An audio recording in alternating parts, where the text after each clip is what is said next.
Al-Buxoriy qaysi nasabdan dunyoga kelganini bilasizmi? Bu savolning javobi bir eshik oldidagi yozuvda edi. Qadimiy Mavaron Nahr.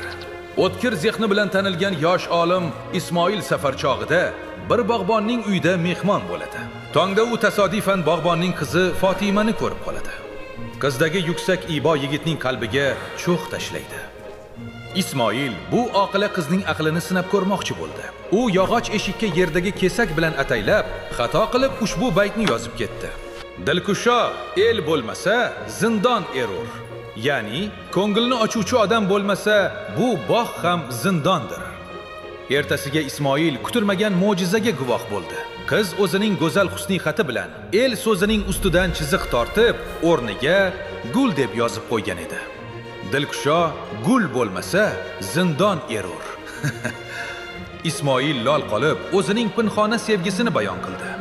Ofarin, ammo gul hajrida afg'on chekuvchi bulbul bo'lmasa, gul erta sarg'ayur.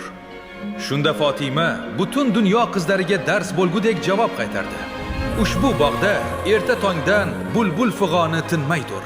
Endi izn bersalar, ikki nomahramning bu yerda yordi suhbatlashishi yaratganga xush kelmaydi, dedi-yu, darhol g'oyib bo'ldi. Ismoil uning ortidan qarab qolarkan, agar shu qizga uylansam, undan qanday daho va solih farzand dunyoga kelarkan-a, deb yubordi. Va bu xonadonda chindan ham kelajakda butun dunyoni titratuvchi Imom Buxoriy dunyoga keldi. Aql va farosat ustiga qurilgan bu ishq afsuski uzoqqa cho'zilmadi. O'lim to'shagiga yiqilgan ota so'nggi nafasida nimalarni vasiyat qilib qoldirgan edi?